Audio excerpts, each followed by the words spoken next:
Welcome to Sir Chris Knowledge Channel. And to subscribe, please press the picture icon at the lower right corner of your screen. And today, we're going to discuss PEMDAS.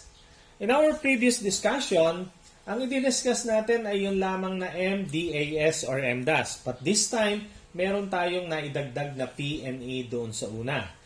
Now, PEMDAS is also an acronym which stands for parenthesis, exponent, multiplication, division, addition, and subtraction.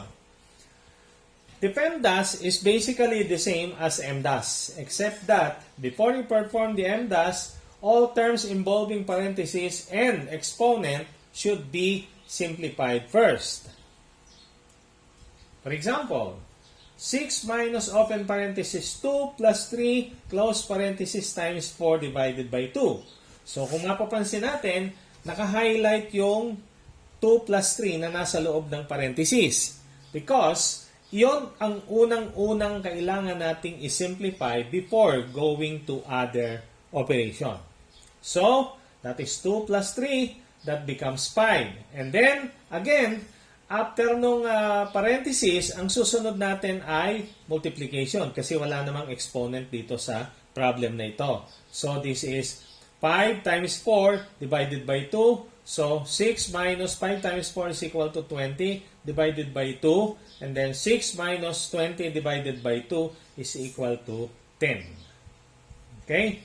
Now, maaaring yung iba ay malito dahil in our previous discussion, when we were still discussing the MDAS, sinabi ko sa inyo na pag tayo ay nag-simplify ng equation, we have to follow the rule or the order from left to right. And that is correct. Except that, in this particular problem, mayroon ditong involved na division.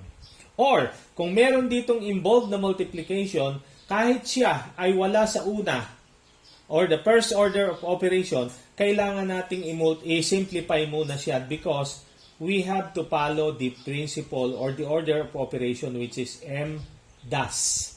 Multiplication and division first before adding and subtracting. That is why here, inuna natin yung division. So, 20 divided by 2 is 10. 6 minus 10 is equal to negative 4.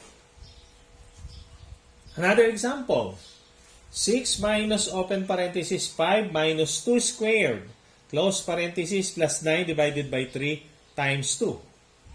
So, hinighlight natin yung merong exponent. Kasi, according to PEMDAS, uunahin natin yung parenthesis at saka yung exponent. But in this particular example, kahit yung E ay nasa pangalawa at nauuna ang parenthesis, uunahin natin yung exponential because it will be very difficult and that is impractical if we are going to solve the quantities or the operation inside the parenthesis kung hindi pa natin nakukuha ang value ng exponents. Okay? So this is 2 squared is equals to 4. Then 5 minus 4 is equal to 1.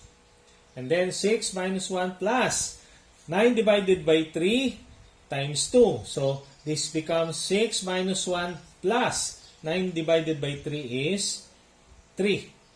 Then, times 2.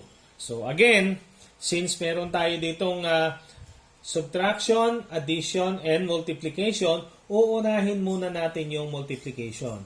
3 times 2 is equal to 6 before going to 6 minus 1 plus 6. Then the answer is 11. Okay? Another example. Open parenthesis 1 plus 3. Close parenthesis squared times 2 minus 8 divided by 4. Okay? Now, in this particular problem, ang uunahin naman natin ay yung operation inside the parenthesis before proceeding to exponent. Kasi, hindi natin po pwedeng i-erase itong nasa loob ng quantity to the power of 2 kung hindi pa natin siya nasisimplify. So, 1 plus 3 is equals to 4. Saka natin siya i-raise to the power of 2. And then, times 2 minus 8 divided by 4. And 4 squared is 16. Then times 2 minus 8 divided by 4. So 16 times 2 is 32 and 8 divided by 4 is 2. And therefore, 32 minus 2 is equals to 30. Okay, another example problem. 10 divided by 5 times 3 squared minus 3 plus 4. So, kung makikita natin, inuna natin ito at saka yung 3 squared. So, naturally, that 3 squared is equals to 9. Then times 10 divided by 5 is equals to 2 minus 3 plus 4. 2 times 9 is equal to 18 minus 3 plus 4 and that is equal to 19. Okay, thank you for watching and please subscribe to my Sir Chris Knowledge channel by pressing the icon or the picture icon at the lower right corner of your screen or simply type Sir Chris Knowledge channel on YouTube search bar.